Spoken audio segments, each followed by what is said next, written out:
arrancamos. This meeting is being recorded. Muy bien, bueno, mi nombre es Fabián Restelli, presidente del Comité Argentino de Presas, y en nombre de nuestra organización queremos darles una muy cordial bienvenida a esta nueva videoconferencia generada y auspiciada por el Comité Argentino de Presas.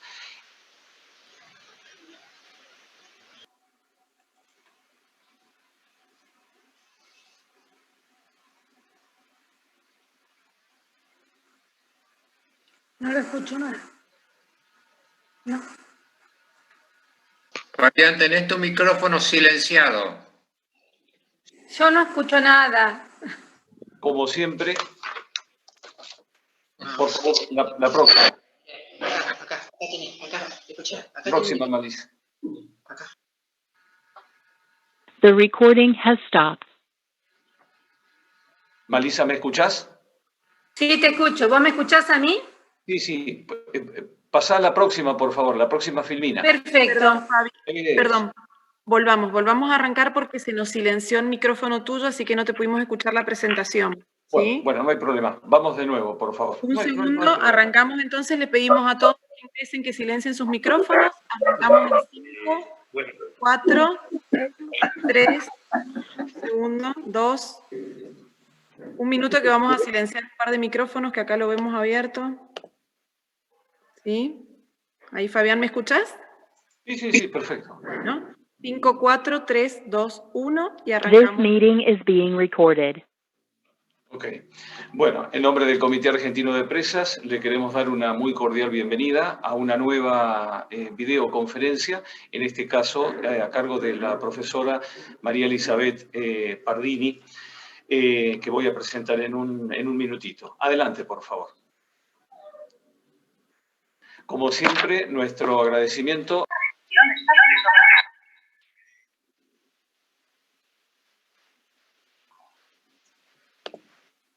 Tenés el micrófono silenciado, Fabián.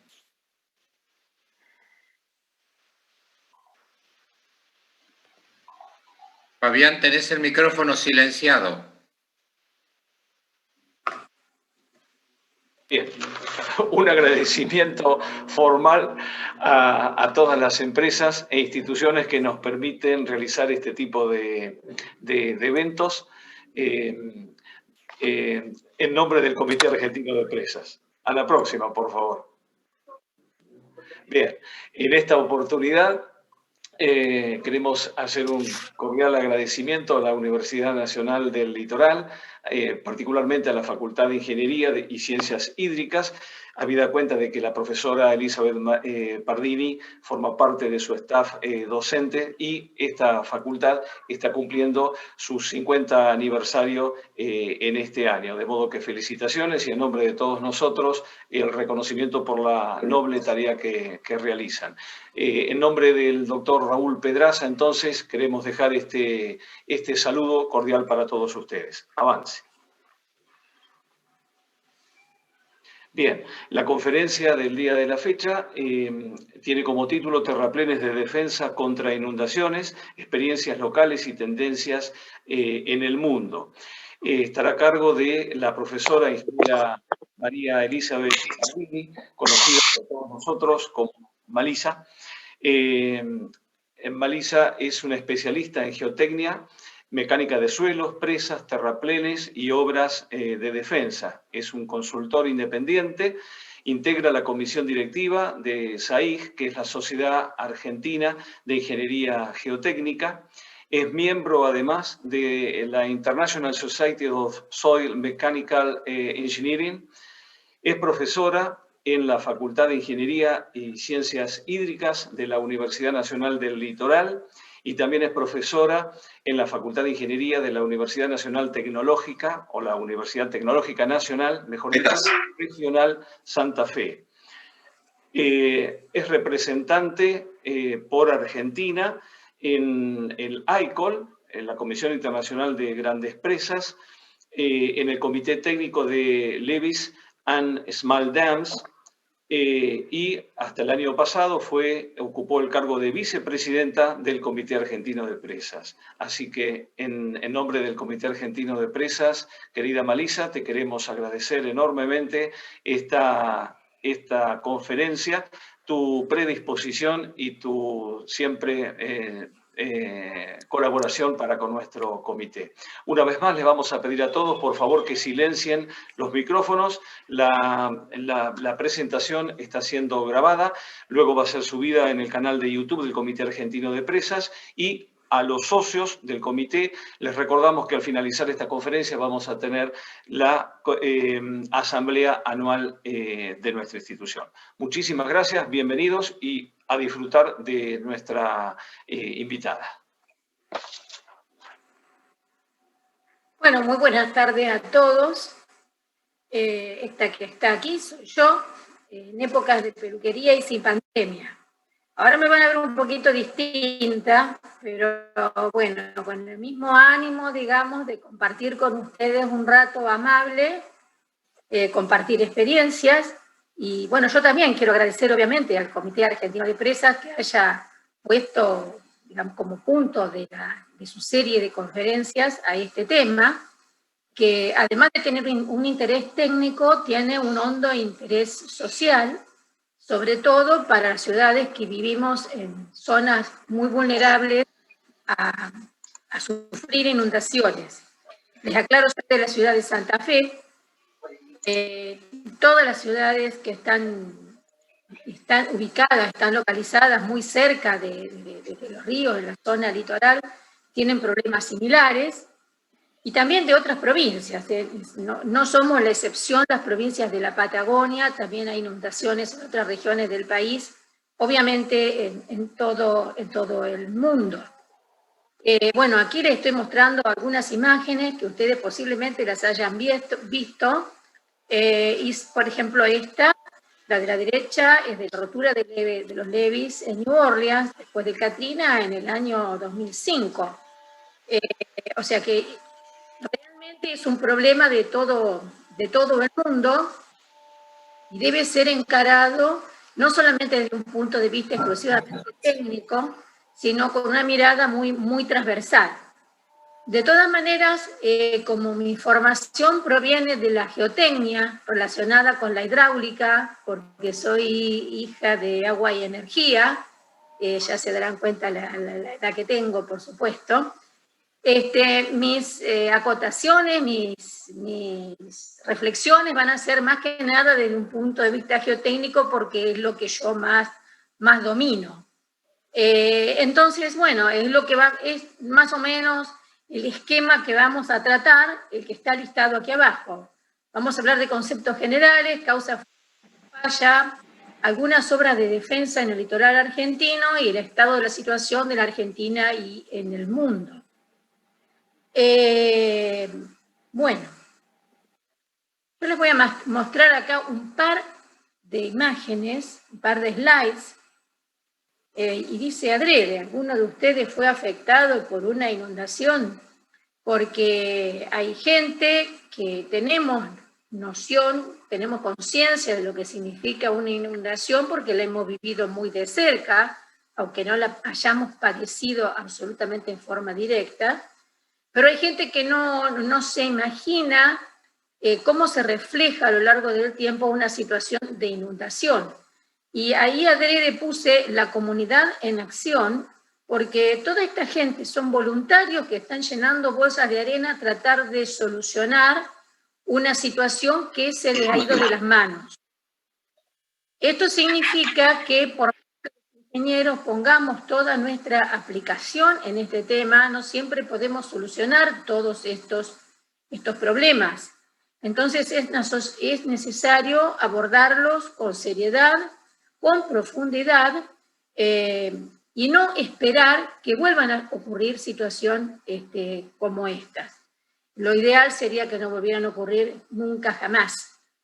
Bueno, yo sé que hay muchos vecinos que están mirando están viendo esta presentación y que conocen de memoria toda esta historia, pero yo la voy a relatar un poquito para la gente que no conoce. Esta es la ciudad nuestra, es Santa Fe, está situada a la vera del río Paraná, y esto todo es el valle de inundación del río Paraná, que acá se encuentra en, en aguas relativamente bajas, pero entre esta ciudad y la próxima vecina, que es Santa Fe, hay 30 kilómetros, o sea que el valle de inundación en esta zona tiene alrededor de esa extensión. Esta es la laguna Setúbal, que está conformada por un brazo del río Paraná, y que es la costa oeste de nuestra ciudad, pero además, la costa este, pero además del lado del oeste, tenemos como límite al río Salado, el río Salado que desemboca en el río Paraná. Entonces, realmente una problemática muy importante asociada al tema de inundaciones, porque incluso cuando el río Paraná está con aguas altas, se genera la situación de que no permite la evacuación normal de las aguas del río Salado, entonces levanta el nivel del río Salado. Como conclusión, Santa Fe es una ciudad que puede ser, y ha sucedido así, inundable por ambos lados, tanto por el este como para el oeste, porque está inmersa en pleno valle del río Paraná y tiene esa problemática de formar una cuña que está entre dos ríos. Si ustedes miran hacia este sector que está delimitado con líneas amarillas, este sector es un sector de la costa que se encuentra ubicado, la costa santafesina me refiero, se encuentra ubicado sobre la ruta 11, que es una ruta provincial que va hacia el norte, y que hace unos cuantos años atrás era una zona de residencias veraniegas, casa quinta, no tenía una población estable en forma permanente, más allá de 2.500, 3.000 personas aproximadamente. Bueno, en Santa Fe en el año 1982, 1983 se produjo una inundación muy importante, una de las más importantes que haya tenido el río Paraná. Ustedes la podrán recordar porque el puente colgante tradicional de Santa Fe terminó destruido, como terminó destruida la ruta que va hacia Paraná, que es la ruta 168, y obviamente toda la gente que vivía en esta zona tuvo que ser evacuada porque esta zona quedó totalmente tapada por el agua. Acá tienen una imagen con aguas más altas, fíjense ustedes la relación que existe. Bueno, fue muy conflictiva, la afectación inmediata, o sea, propiamente dicha en la ciudad, no fue tan elevada como en las zonas que se situaban más al norte, pero en los años 90, a raíz de que, bueno, Santa Fe no fue la única ciudad que se inundó, fueron muchas ciudades que sufrieron el mismo problema, que están situadas sobre el río Paraná. En los años 90, vuelvo a repetir, se construyeron una serie de obras en marcos de acuerdos con convenios con organismos multilaterales, una serie de obras de defensa a los que se denomina normalmente en esta zona anillo de la costa. Son terraplenes construidos mediante la tecnología de refulado que datan de esa época. Hubo algunas reparaciones también, mejoras de toda la zona de la costanera principal de Santa Fe, y con posterioridad se construyó parte de la defensa oeste de la ciudad para salvaguardarla de las posibles eventuales crecidas del río Salado. O sea que este sería más o menos el esquema de defensa de la ciudad de Santa Fe, de sistema de defensas, terraplenes y en algunas zonas terraplenes a los cuales también se agregan otras estructuras, como por ejemplo destacados y muros. Pero bueno, sería ese aproximadamente un...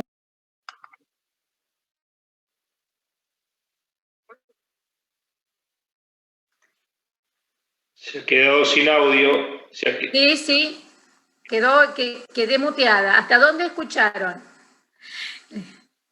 Les estaba comentando que es el esquema de una ciudad polderizada, tanto en la zona urbana como esta zona de la costa. Se muteó solo, yo no toqué nada. Bueno, durante muchísimos años Santa Fe, defendiéndose de las crecidas del río Paraná, Sin embargo, el peor desastre en términos de inundación provino de una crecida extraordinaria del río Salado en el año 2003. Lo que ustedes ven acá es la ciudad de Santa Fe, y lo que les estoy indicando es la traza de la defensa que tenía la ciudad de Santa Fe por el lado oeste. Ahora, una situación especial, una crecida extraordinaria del río Salado, una luz aparentemente insuficiente en este puente, es un puente que ya había sido ampliado en una oportunidad. Todo eso dio como resultado la elevación de los niveles líquidos en el Salado, y obviamente siempre se producen las desgracias en las peores circunstancias. En el tramo norte de la ciudad, de esta defensa, que está indicado aquí con estas líneas amarillas, había quedado un tramo de la defensa con una cota rebajada con respecto a la cota del resto de la defensa. Esto estaba con un nivel más bajo. Bueno, por supuesto, por ahí se coló el agua. Se abrió esta brecha, se fue ensanchando muy rápidamente porque estos terraplenes eran parcialmente construidos por material refulado, bastante arenosa también, o sea, son suelos muy susceptibles de ser erosionados rápidamente. Se abrió esta brecha y el resultado fue esta imagen que ustedes ven acá abajo, más de 120.000 personas evacuadas, varios muertos, bueno, una cantidad enorme de pérdidas en bienes materiales. Sin embargo, como les comentaba recientemente, lo que más sigue doliendo todavía, a pesar del tiempo transcurrido, es el trauma que queda en la sociedad que ha tenido que pasar por esta situación.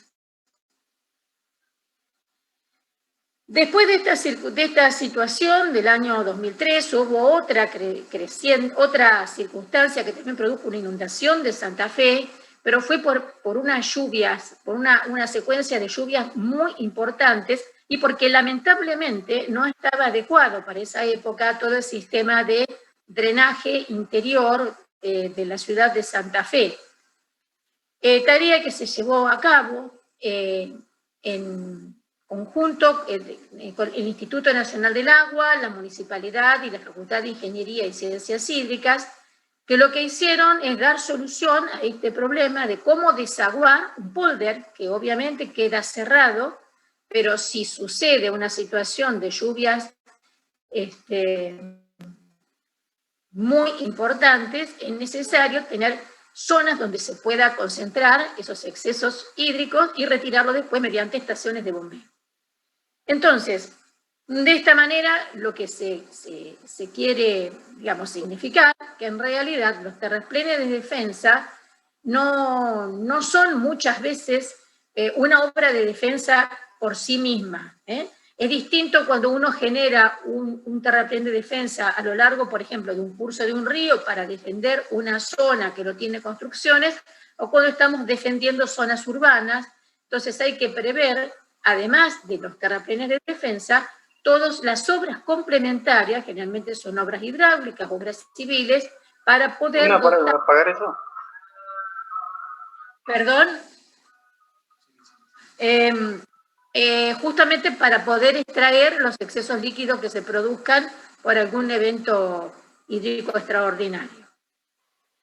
Y bueno, esta imagen que está colocada aquí está puesta un poquito adrede, digamos, porque ¿qué es lo que primero piensa la gente? Y nos inundamos y bueno, hay que hacer obras. Y realmente es como que cae todo el peso sobre la obra del sistema. Y el manejo del sistema, digamos, de toda la situación de la inundación en sí, merece una mirada mucho más amplia y mucho más abarcativa de lo que son simplemente obras. La Facultad de Ingeniería y Ciencias Hídricas desarrolló durante mucho tiempo proyectos de investigación, entonces armó esta secuencia, puede haber otras parecidas, pero fíjense ustedes, aquí habla de un predesastre, o sea, una situación permanente antes de que se produzca una situación de inundación, en la cual se tienen que proveer las medidas de mitigación. la etapa misma del desastre, que sería la circunstancia de la inundación, y qué pasa después que desaparece la inundación, ¿sí? Ahora, si nosotros nos situamos acá en una etapa predesastre, sería, por ejemplo, como la de ahora está el río bajísimo, hace 50 años que no está tan bajo. Bueno, es la situación ideal, temas de prevención, ni qué hablar del mantenimiento de las obras que están ya construidas, regulaciones, hacer esquemas de comunicación a la gente, porque todo esto realmente en qué redunda, que la gente tome conciencia, todos los pobladores tomen conciencia realmente de la situación en la cual estamos viviendo, que es una situación de vulnerabilidad. Obviamente tiene que dar lugar a una aplicación, a una planificación, y dentro de esa planificación sí son obviamente muy importantes las obras de protección que nosotros podemos planificar, podemos proyectar, estudiar, planificar, construir y después obviamente mantener. Pero paralelamente también hace falta una planificación del uso del suelo, una zonificación, qué zonas pueden ser habitables, qué zonas no tienen que ser habitables, y sobre todo un sistema de concientización y educación. Obviamente durante la etapa de desastre yo no marqué ningún círculo rojo porque acá colaboramos en todo lo que sea necesario. ¿Ah? Cuando digo colaboramos me refiero a los ingenieros. Imagino que la mayoría de los que estamos charlando somos ingenieros.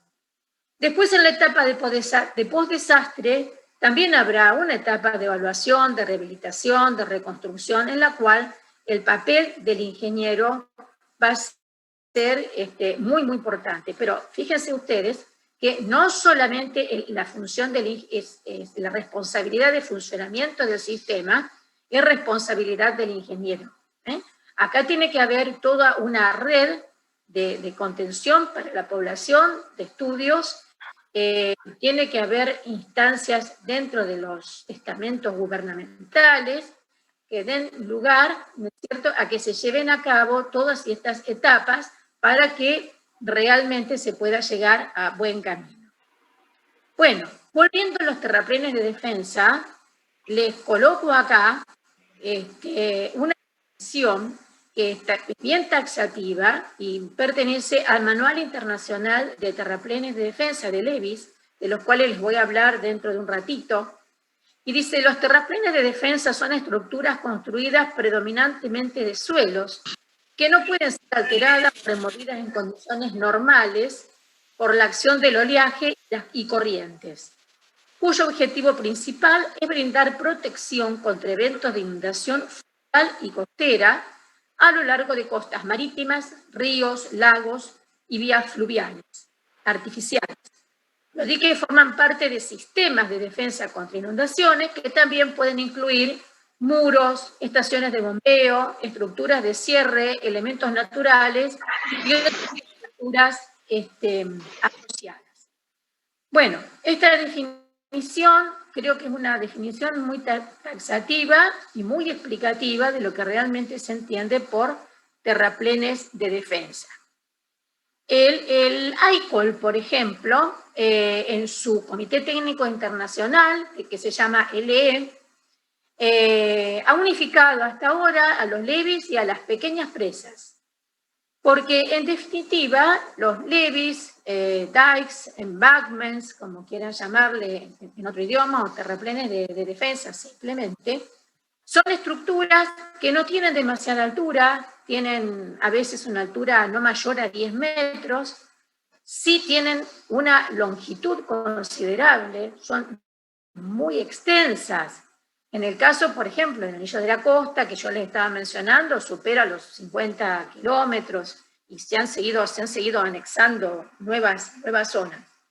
Son muy extensas, son de poca altura, y tienen la particularidad con respecto a las pequeñas presas de que no están todo el tiempo sometidas bajo carga. Una pequeña presa, por más que sea una presa que no tenga más de 15 metros de altura, tiene aguas arriba y tiene aguas abajo. Bueno, aquí no. Acá puede darse el caso de que los terraplenes estén durante mucho tiempo directamente sin carga hidráulica. ¿Y eso qué hace? Hace que la percepción de lo que es el peligro o el riesgo se vaya diluyendo en el tiempo. Por parte de la misma población estoy explicando. Si ustedes recorrieran ahora la costa, y como les decía, hay una bajante muy pronunciada del río Paraná, y bueno, mucha gente tal vez se preguntaría por qué estas estructuras aquí, porque realmente algunas no están funcionando para nada. Ahora, el tema es que en circunstancias como las que les he comentado, crecientes importantes como año 82, 83, esas estructuras han estado bajo carga hidráulica durante mucho tiempo, les estoy hablando más de 6, 7 meses, y tienen que responder con todos los estándares que responde una presa, ¿sí? Porque no nos olvidemos que en el interior de ese polder que generamos hay gente viviendo. Y para darles un ejemplo, en el polder de la zona de la costa, que les estaba comentando, que es que está dibujado aquí, vivían en el año 82-83 alrededor de 2.500, no más de 2.500, 3.000 personas en forma permanente. ¿Saben cuántas personas viven ahora? Alrededor de 30.000. Alrededor de 30.000. Entonces, el tema de construir un sistema de defensa, proyectar y hacer un sistema de defensa en los cuales los terraplenes es la componente más importante, no es simplemente una cuestión de decir, bueno, voy a, de alguna manera, acumular tierra por algún sistema constructivo que puede ser refulado, puede ser cualquier sistema tradicional, y dejarlo ahí y pensar que eso ya eternamente es un problema solucionado. El polder, que significa esquemáticamente lo que está dibujado acá arriba, tiene esta área protegida. Hasta ahora, primer punto, ¿hasta qué nivel protege el polder? Nosotros no podemos decirle a la gente, a los pobladores, que esta es una obra invulnerable porque sabemos que no lo es. Toda obra en algún momento puede ser vulnerable, pero más allá de esa situación, existe otra situación real, es que los terraplenes están construidos hasta una determinada altura. Y si hipotéticamente sucede que la inundación que viene o la crecida del río sobrepasa ese nivel, bueno, ahí vamos a tener dos posibles situaciones. Si los terraplenes que están construidos han sido proyectados y han sido construidos para ser sobrepasados, podrá haber alguna manera, posiblemente, si esto ya fue pensado y construido de esa manera, en que esa situación pueda ser controlada. Ahora, si lo que se ha construido es simplemente un anillo conformado por un terraplén, en este caso de arena, porque son arenas refuladas, y no está pensado que pueda ser sobrepasado, no fue proyectado para que sea sobrepasado, bueno, esto puede dar lugar a una brecha que afecte a muchísima gente. Entonces es imperioso que se tenga conciencia de esa situación, que la gente la conozca adecuadamente, porque en la medida que la gente se apropia de la obra, en el sentido de que se siente protegida por ella, la va a cuidar. Si la gente ve que la obra es una obra descuidada, que le resulta incómoda porque no le brinda ningún tipo de prestación de las que requiere, la gente va a descuidar la obra. Y lamentablemente los argentinos no tenemos una costumbre, una cultura, digamos, de hacer mantenimiento permanente. Entonces la situación de vulnerabilidad se acrecienta, digamos, porque la percepción del riesgo, de la rotura, de que se pueda producir una rotura en el tiempo por ahí va disminuyendo, y entonces realmente por ahí hay un recuerdo de que tenemos un área que hay que proteger ante la inminencia de una inundación. La otra posible solución podría ser esta que está planteada aquí en el esquema de la derecha, en la cual no se genera un polder que adentro genere un área protegida, sino se genera un terraplén perimetral o de contención, que es lo que estoy indicando aquí abajo, y un relleno por dentro de ese terraplén, hasta un nivel que uno conoce que no va a ser superado. Claro, esta imagen que ustedes están viendo aquí es una imagen de la obra que se acaba de terminar no hace muchos años, hace 3, 4 años, de la costanera de Posadas, aguas arriba del puente que une Posadas con Paraguay. ¿Sí? Esta era una zona muy baja, después les voy a mostrar unas imágenes, irrecuperable. Entonces, bueno, se decidió esta solución, que es la conformación de un terraplén de contención costero, un relleno de suelos refulados y posteriormente un confinamiento con los suelos típicos lateríticos de la zona. Entonces, aquí no existe la posibilidad del rebase del coronamiento, a menos que suceda algo muy extraño en el embalse, pero Yacyretá está operando con una cota 83, una cota fija en el puente internacional, o sea que esta defensa evidentemente fue pensada ya con ese hándicap, digamos, de que uno conoce cuál es el nivel máximo que puede alcanzar el agua dentro del embalse. Bueno, una imagen solamente para indicar que las obras de las que estamos hablando tienen funciones que son estrictamente estructurales, funciones que son estrictamente hidráulicas, pero en realidad la obra tiene que funcionar en su conjunto, ofreciendo protección, estabilidad, impermeabilidad y control de filtraciones dentro de la zona de protección. ¿Qué significa esto? Bueno, la verdad, sinceramente, el tema es que no se concibe el proyecto de una obra de defensa, como de la que estamos hablando, si no es trabajando en forma de equipo, de grupo, ingenieros hidráulicos, ingenieros geotécnicos, estructuralistas, gente de distintas disciplinas de la ingeniería. O sea, un ingeniero geotécnico no podría resolverlo por sí solo, tampoco un ingeniero hidráulico. Hay una zona de solape que nos está marcando esta situación. Bueno, si bien yo tengo entendido que la mayoría de ustedes conocen cuáles son las situaciones de posibles roturas que se pueden dar en una presa, en un terraplén de defensa, tomémoslo como una presa pequeña, les voy a mostrar aquí imágenes tomadas de TAU. Esta imagen ha sido también reproducida por otras publicaciones, de cuáles son las situaciones más comunes que derivan en una falla de un terraplén de defensa. La primera de ellas es el sobrepaso. ¿Y por qué? Y porque calculamos la altura del terraplén para una hipótesis determinada y resulta que el nivel del agua lo sobrepasó. Otra situación podría ser sobrepaso por oleaje, si el oleaje es excesivo, problemas de erosión interna, problemas de erosión superficial, problemas de erosión en las costas, probables deslizamientos que se puedan producir, impactos del oleaje que puedan deteriorar el talud expuesto. Bueno, este no es un caso nuestro, ¿no? Impacto de grandes embarcaciones, pero bueno, está tomado de una bibliografía europea. Problemas de licuefacción, tampoco es nuestro caso, pero sí es muy habitual en zonas como Japón, por ejemplo. Después les muestro una imagen al respecto. Problemas de sifonamiento, de piping, problemas que se puedan producir de este modo, eso sobre todo cuando tenemos una fundación arenosa, árboles o interferencias en los taludes que hacen que se deteriore la capacidad resistente de los mismos y entonces se produzcan este tipo de situaciones, y bueno, falla de talud por otros múltiples motivos. Les muestro algunas imágenes para que ustedes puedan visualizar. Bueno, esto es evidentemente una cota insuficiente.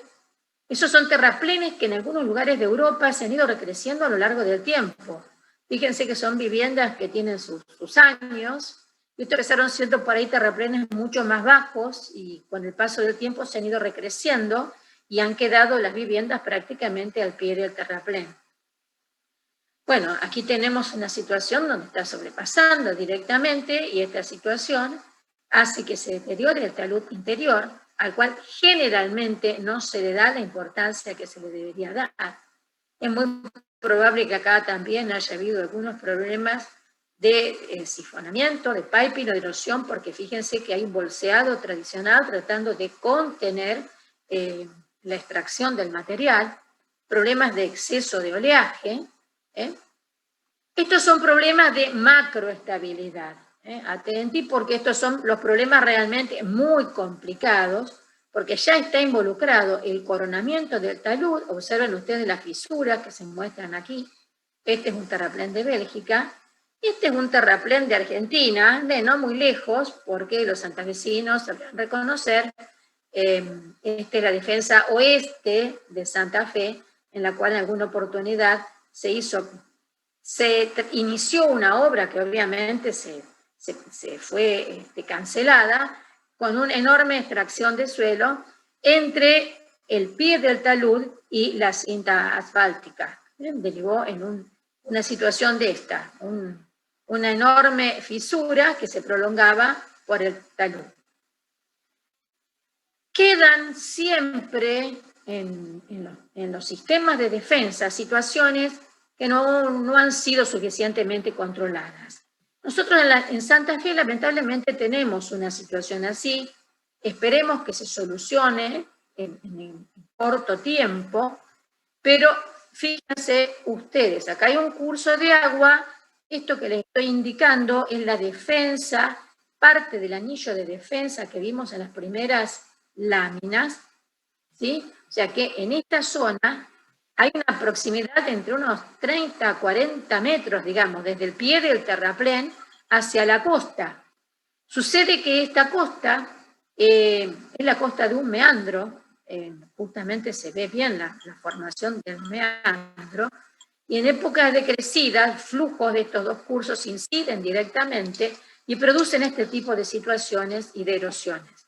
Actualmente la situación es esta, o sea, este está destacado, está fallado, se puede apreciar, y bueno, hay que hacer una obra de reparación importante, porque el tema es que las profundidades del río son muy grandes, desde este lado del meandro, entonces hay que pensar en una solución definitiva que hasta ahora no se ha llevado a cabo. No quiere decir que no se haya estudiado, hace un montón de años que se viene estudiando, pero por diversos motivos nunca las obras se completaron. Y a veces las obras que se realizan en forma parcial, todos lo sabemos, si no están adecuadamente completas en su momento, a la larga suelen traer también más problemas. Bueno, muestro acá algunas situaciones de sifonamiento. Hay que estar muy atentos a estas situaciones que se ven en el pie del talud.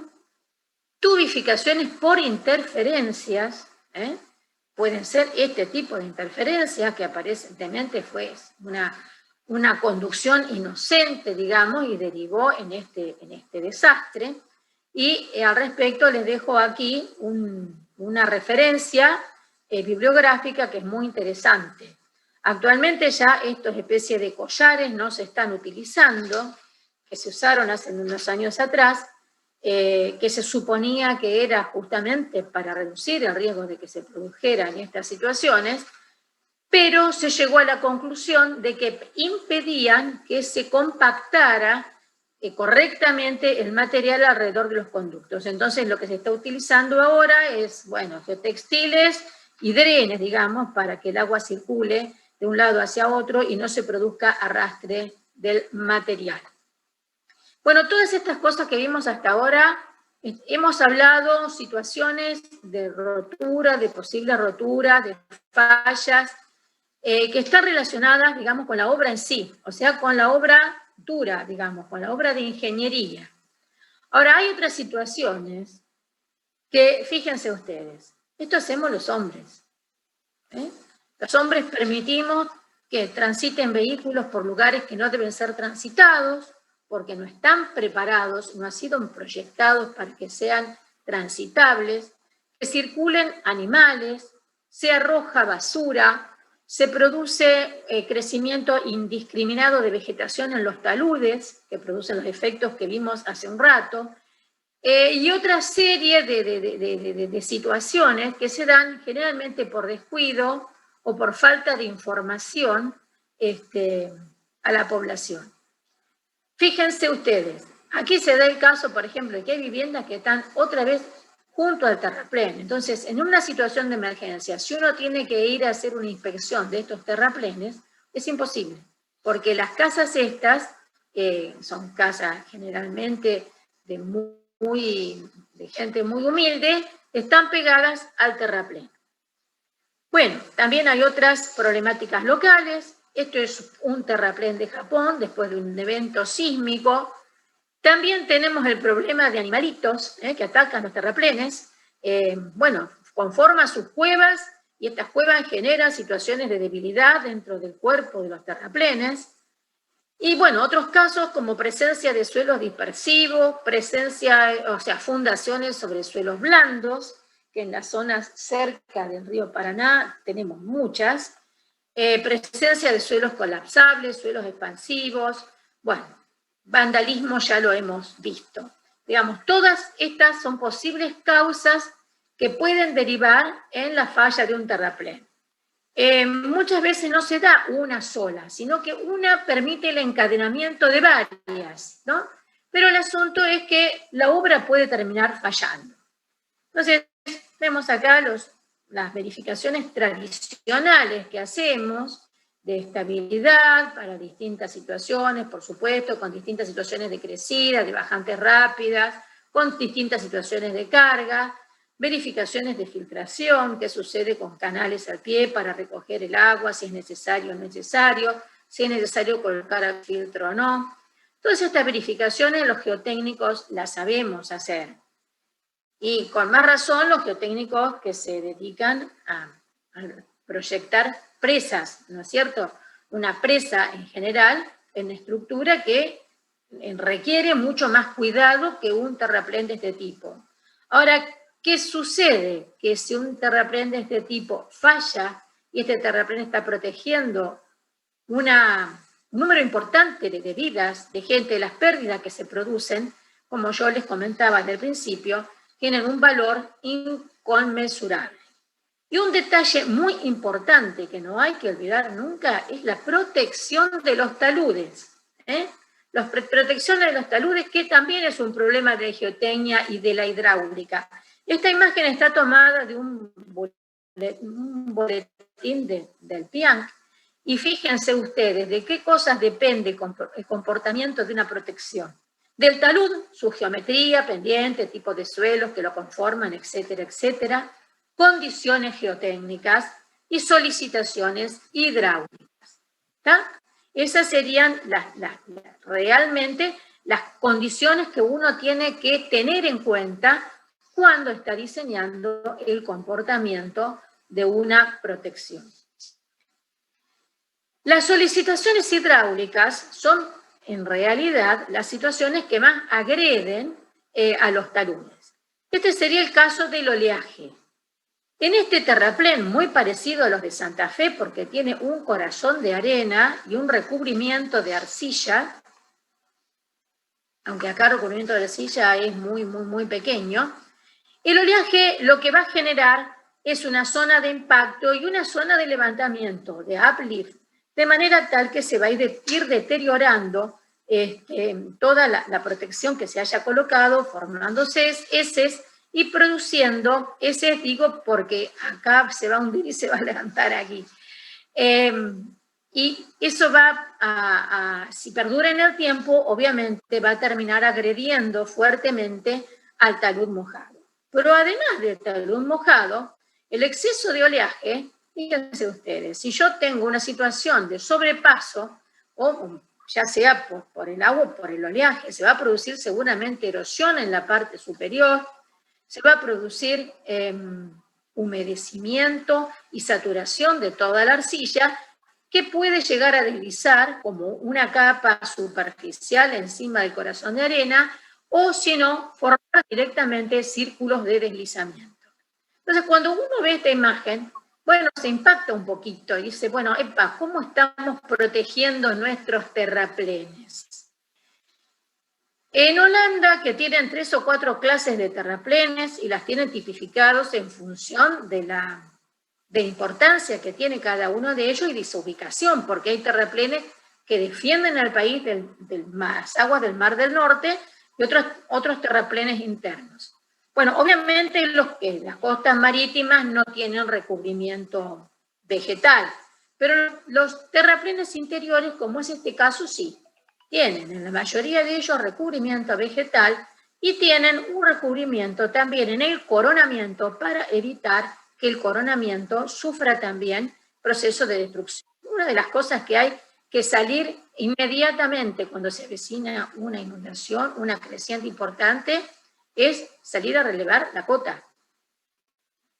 ¿Por qué? Y porque la cota, si no está recubierta, si la cota es de material arenoso, o tiene o sea, si no tiene ningún tipo de mejoramiento natural, y es transitada por animales, y es transitada por gente que hace motocross, o que circula arriba del terraplén permanentemente, y bueno, ya no vamos a tener la cota que deberíamos tener como cota de protección, sino vamos a tener una cota rebajada. Entonces, es muy deseable, muy recomendable hacer algún tipo de tratamiento sobre los terraplenes. Es más, cuando se deciden las trazas por las cuales se va a diseñar la obra de defensa, es muy interesante que esa traza coincida con calles o con caminos vecinales, porque la gente inevitablemente tiene que caminar, tiene que transitar por esas calles, por esos caminos vecinales, y se va a cuidar muy bien que estén en buen estado de mantenimiento. Bueno, como contrapartida, y no piensen que todos los terraplenes de Santa Fe son así, pero algunos están en este estado. Entonces es imperioso que no solamente Santa Fe, no quiero hacer alusión nada más que Santa Fe, he visto terraplenes en otros lados que están peores. Fíjense ustedes las cargas que se conforman en un terraplén que no ha sido adecuadamente protegido. Y la protección vegetal se tiene que dar no solamente a través de la colocación o de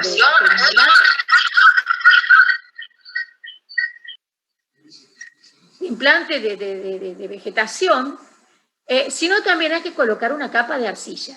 Una capa de arcilla bien compactada sobre el corazón de arena, que sea de una arcilla con características no dispersivas, no expansivas, o sea, que tenga su estabilidad volumétrica y que pueda enfrentar perfectamente la situación de poder proteger al material núcleo. Sobre esta arcilla, que según dicen los holandeses en sus normas debería tener, en el caso de terraplenes de importancia, no menos de 1 metro de espesor, se debería colocar suelo negro donde se empasta posteriormente y se produce esta situación. En realidad, lo que resiste es todo el enraizamiento de esta vegetación en la arcilla. Pero hasta que se produzca esta situación, pasan, según las experiencias, no menos de 3 a 5 años. Entonces, mientras tanto, ¿quién va a resistir todas las solicitaciones que se den? No solamente por corriente o por oleaje, sino también por intemperismo, por lluvia, por viento. ¿Quién lo va a resistir? Este manto de arcilla. Un manto de arcilla que está, digamos, protegiendo el corazón del terraplén.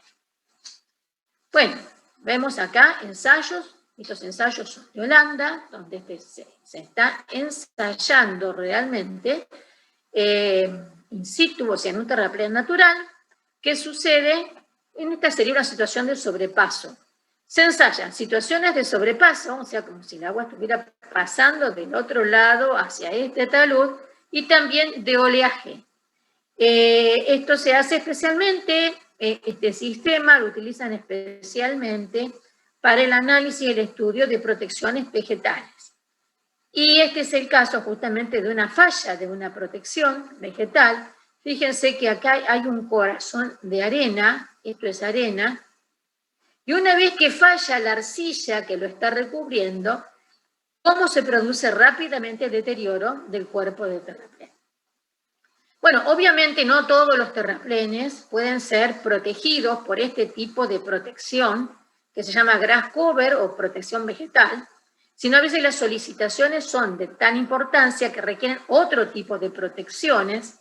Generalmente están conformadas por bloques de hormigón de distinto tipo, pueden ser autoportantes, pueden ser intertrabados, pueden ser vinculados a un geotextil de vinculación. En realidad hay distintas formas. Este es un canal de Delft donde se ensayan este tipo de protecciones. Aquí en la Argentina también hay canales en los cuales se pueden hacer, hay universidades e institutos en los cuales se hacen este tipo de ensayos para analizar el comportamiento de las protecciones. Este es un canal especial porque permite conformación de grandes olas. No todas las universidades ni todos los institutos tienen esta disponibilidad. Bueno, les muestro ahora, así, a vuelo de pájaro, dos obras importantes en el litoral argentino. Una que es la obra de Posadas, de la conformación, digamos, de parte de la costanera de Posadas, desde el puente que une Posadas con Encarnación hacia el norte, y otra obra, esta obra que está situada aguas abajo de Salto Grande, que es la obra de defensa sur de Concepción del Uruguay. Bueno, todos conocen Yacyretá. Yacyretá está a la altura de Ituzaingó, pero 80 kilómetros más arriba tenemos la ciudad de Posadas, ¿tá? Y la ciudad de Posadas tiene una zona muy baja, que no permitía que se recreciera el nivel del embalse de Yacyretá. El embalse de Yacyretá se recreció no hace mucho tiempo y paradójicamente estuvo como 20 años trabajando por debajo de su nivel deseable, digamos. No se recrecía porque había que hacer esta obra de protección, que es la que le estoy mostrando aquí. Este es el puente internacional. Se reconformó con terraplenes de defensa. Esta era la situación anterior, en la misma posición. Fíjense ustedes cómo era la situación y cómo es la situación actual. Se reconformó todo. Recuerden ustedes que la ventaja que tenía esta forma de protección es que acá conozco, sí, cuál va a ser el nivel máximo a que va a estar sometido. Ahora, la protección se hizo con riprap porque el oleaje en este lago alcanza valores de 1,70 m, 1,80 m, depende, 2 metros, depende del punto en el cual se analice. O sea que la disponibilidad de este tipo de material, el riprap es un material es flexible, es permeable, en este caso es basalto, o sea que es roca de muy buena calidad y permitió construir esta protección, digamos, de la margen. La otra que le quería mostrar es un caso totalmente distinto. Es una obra de defensa sur de Concepción del Uruguay, que está situada pocos kilómetros debajo de Salto Grande, aguas abajo de Salto Grande, y entonces cuando crece el agua debido a los manejos de la operación de embalse de Salto Grande, sucedía que se inundaba toda la zona sur de la ciudad. Paralelamente, en la ciudad es atravesada por un riacho, que tiene una cuenca de aporte bastante importante. Entonces, lo que se hizo se generó un polder hasta llegar a las cotas, al mismo nivel, digamos, dentro de la ciudad, con terraplenes que se construyeron mediante la técnica de refulado. Se construyó aquí un bulevar que independizara lo que es la zona del reservorio de este riacho, y tuvo que proyectarse y construirse una obra importante de control de caudales. Esta obra tiene la función de, cuando se cierra, no deja pasar el agua hacia adentro por las crecidas del río Uruguay, pero si las compuertas están cerradas y llega a haber una lluvia importante, tiene que también tener equipos de bombeo para poder extraer el agua. Fíjense que aquí ustedes ven esta zona, acá el terraplén está sin proteger todavía, es un terraplén de arena, como lo son también los terraplenes de Rosario Victoria. En esta zona el terraplén se ha empezado a empastar, porque esta zona es una zona que admite una protección de césped, pero fíjense que acá tiene una protección mucho más rígida que está conformada por bloques de hormigón adheridos a un geotextil vinculante. Bueno, estas imágenes pertenecen a esa obra, secuencias constructivas. Bueno, lo que les quería mostrar ahora es otro trabajo que se vino haciendo a lo largo del tiempo en Santa Fe, también al amparo de proyectos que generó la Facultad de Ingeniería de Ciencias Hídricas, que son terraplenes de concientización, de relevamiento y de formación, digamos, para todas las entidades medias de las poblaciones y también para los vecinos. Este proyecto, que duró bastante tiempo, también tuvo como derivación la concreción de un taller de seguridad de terraplenes de defensa que muchos de ustedes recordarán, porque recuerdo que estuvieron presentes, que se hizo en el año 2009, donde nos juntamos especialistas de geotecnia, gente del Comité Argentino de Presas, gente de ORCEP, gente de la Sociedad Argentina de Ingeniería Geotécnica. Acá está, me parece que este es el ingeniero Giuliani, si no veo mal. Bueno, estuvimos discutiendo durante una jornada y realmente creo que ahí fue cuando empezamos mucho a tomar conciencia de esta problemática en la Argentina. Producto de este taller se tomaron algunas referencias o algunas conclusiones que hasta el día de hoy siguen en pie, totalmente, o sea, 10, 11 años después, totalmente siguen en pie. Por ejemplo, no se cuenta con lineamientos, guías, recomendaciones y normas para estudio, proyecto, construcción, monitoreo y mantenimiento de los terraplenes de defensa. Eso hasta el día de hoy sigue siendo así. No existen organismos de regulación con competencia sobre esta obra. Hay pendiente una ley de seguridad de presas. En esa ley de seguridad de presas, que se la iba a mencionar más adelante, pero aprovecho ya la situación, el ORCEP es el organismo de regulación de seguridad de las presas, ha incluido los terraplenes de defensa. Resulta necesario compromiso y fortalecimiento de los organismos responsables para que este tema sea abordado con la profundidad que merece. Estamos hablando de fortalecimiento institucional. Nosotros vimos, todos los que estuvimos presentes, la necesidad de hacer un seguimiento, un monitoreo, mantenimiento de estos terraplenes, y para eso es necesario tener estructura, tener presupuesto, tener asignada gente con responsabilidades concretas y gente con experiencia para poder hacerlo, para poder llevar a cabo esas tareas. La responsabilidad del control y mantenimiento de las obras debe ser claramente establecida al mismo tiempo que su construcción. Promover la incorporación de los conceptos y metodología de la evaluación de riesgo. Esto es algo que se empieza a hacer hace relativamente poco tiempo, lo está haciendo el ORCEP con obras hidroeléctricas de importancia. Prever la instrumentación y plan de monitoreo.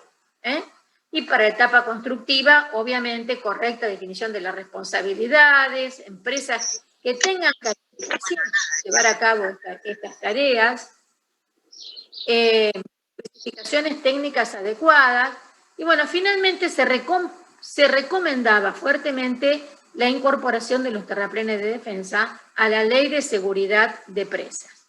Esto fue año 2009. El Comité Argentino de Presas, obviamente, incorporó a los terraplenes de defensa contra inundación dentro de su clasificación de presas, le asigna la misma importancia dentro de sus recomendaciones y comenzó a hacer tareas de difusión, de información, capacitación, y promueve también la participación dentro de comités técnicos internacionales, como es el caso del Comité de Levis, al cual pertenezco. El ORCEP, el Organismo Regulador de Seguridad de Presas, también se ocupó del tema, plena conciencia de la situación, Estoy listando acá una serie de medidas que ellos tomaron, incluso comenzaron a implementar registros de presas y terraplenes del país. Tengo entendido que el de presas está concluido, no así el de terraplenes de defensa.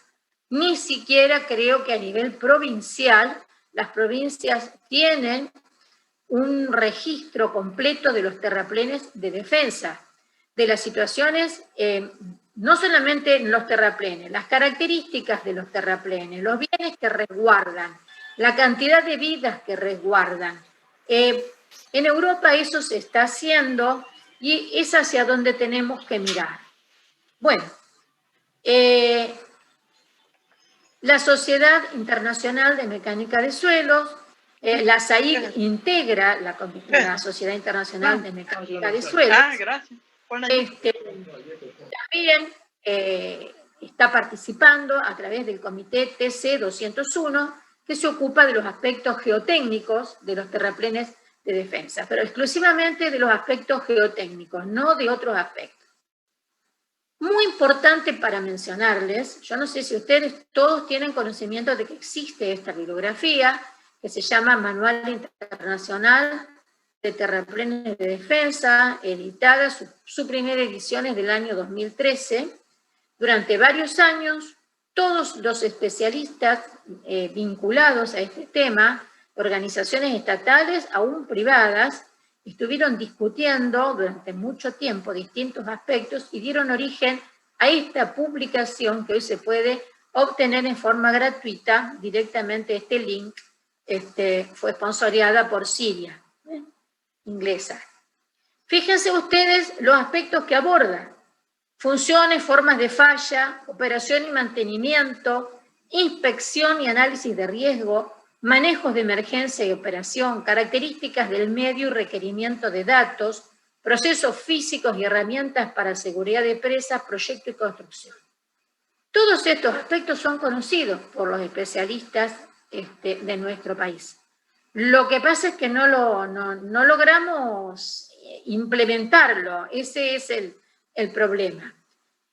Esta bibliografía es muy importante y a nivel personal yo la recomiendo ampliamente porque recoge la experiencia de todos estos países, realiza una especie de, no una especie, sino una clasificación, una categorización de terraplenes de defensa en función de las condiciones de inundación, de inundabilidad, la altura de los terraplenes, número de personas que estén bajo riesgo y potencial daño que pueda hacer edificios y el resto de infraestructura.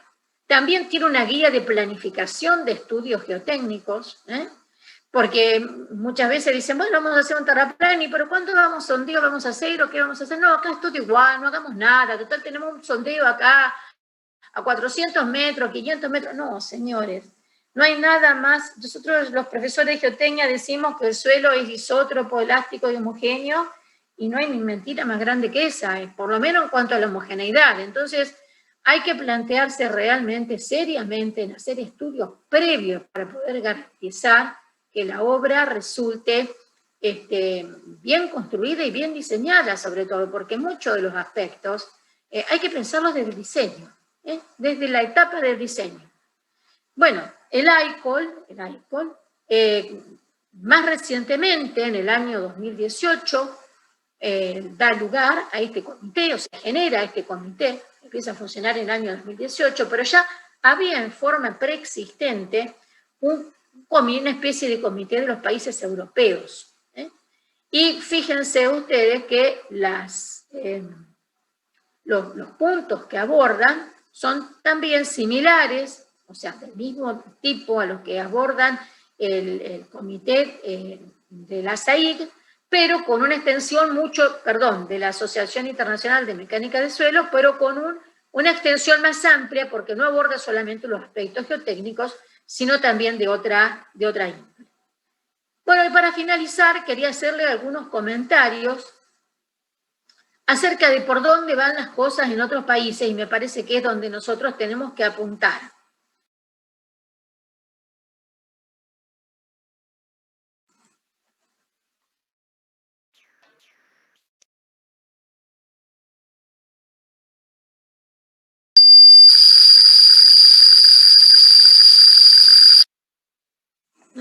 Se silenció.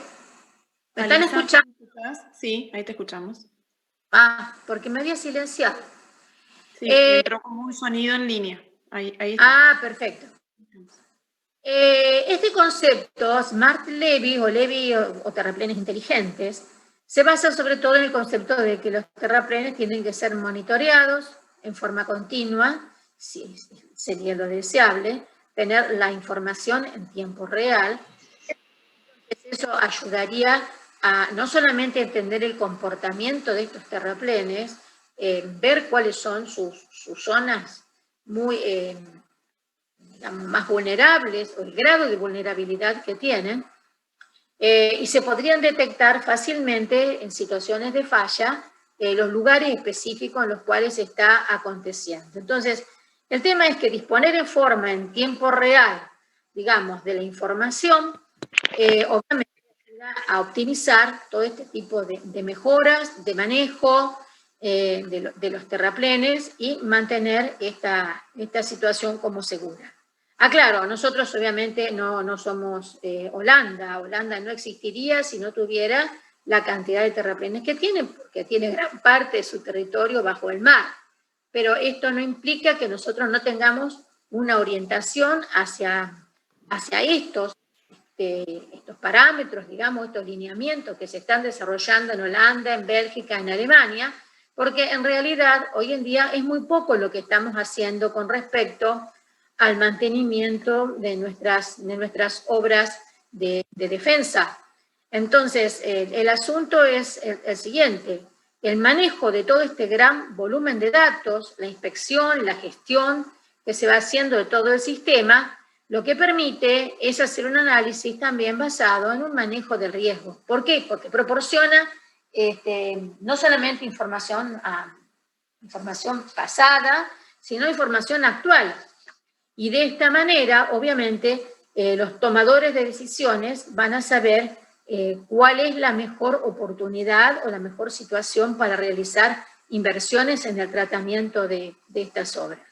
Mucho de lo que se está haciendo es colocar este sistema de sensores que vienen incluidos dentro de una tira de geotextil. La información obviamente se recoge en forma online y se analiza también de forma simultánea, porque no es cuestión de acumular información sin analizar. Y paralelamente, como complemento, han hecho una serie de estudios a escala real, como este que ustedes ven acá. Fíjense el tamaño de las máquinas, son como si fueran terraplenes de prueba. El único que conozco yo que se hizo en Argentina fue un terraplén de prueba cuando en el año 1983 se estaba por licitar la obra de Paraná Medio. Les estoy mostrando además otras imágenes en el mismo sentido. Este es un terraplén parecido a los nuestros, corazón de arena, pero bien recubierto por arcilla, el terraplén completo. Este es el terraplén donde se realizaron los ensayos que les mostré en otra imagen. Y el otro caso que estaba aquí, terraplén llevado a la rotura. No se olviden que ellos tienen suelos de fundación de competencia muy baja calidad, tienen mucha turba, suelos muy compresibles, entonces es necesario tener un conocimiento cabal de todo esto. Y otra cosa que se está haciendo ya para terminar, y me parece que estoy excedida en el tiempo, es analizar la altura de los terraplenes y cómo deberían ir recreciendo a raíz del cambio climático. ¿Sí? Fíjense, acá hay una imagen de un terraplén de 1882, fíjense cómo lo fueron recreciendo en distintas etapas. Aquí hay otro terraplén también muy pequeño, tenía taludes 1 en 1, 1 en 2, cómo ha sido recreciendo, y ante la falta de espacio para poder desarrollar mayor altura en los terraplenes, se está estudiando como alternativa generar una segunda línea de terraplenes, que ese es el camino en el cual se encuentran ahora abocados. Bueno, bastante a las disparadas, muy rápido, sin mucha profundidad, porque el tiempo no daba para eso. Traté de darles un pantallazo de cómo funciona este asunto, que en vez de terraplén y defensa son sistemas de defensa, en los cuales el terraplén es uno de los componentes, pero es uno de los más vulnerables. Así que, bueno, les agradezco mucho la atención y que no me hayan posibilitado hablar sin interrumpir, porque si no, el tiempo era demasiado. Malisa, querida, en nombre del Comité Argentino de Presas, realmente muchísimas gracias por tu presentación, por tu predisposición permanente y por tu ayuda hacia nuestra institución. Muchísimas gracias.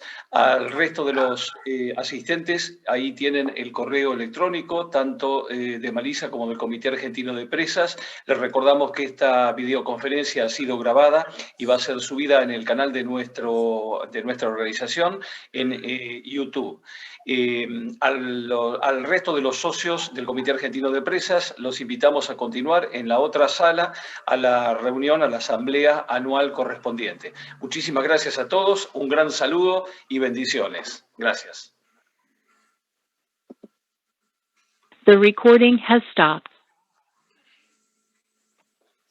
Ok, entonces, si ustedes quieren, Malisa, podés dejar de compartir pantalla, así ya Fabián despide a las personas que nos acompañan, más de 331 participantes que tuvimos en algún momento en la sesión, así ya pueden saludarse y podemos entrar a la otra sesión, que es la de la asamblea. Entremos. Bueno, Malisa, un besote de grandote. mi parte, un saludo muy grande a todos, gente que conozco y gente que no conozco. Y bueno, cualquier duda, cualquier interés, bueno, me pueden escribir a ese mail, me van a encontrar ahí. Estoy con ustedes. Nos pasamos a la otra sala, Fabián. Sí, gracias, Malisa. Muchas gracias a todos. Gracias. Gracias. Adiós a todos. Muchas gracias. Chao, chao. Chao, chao.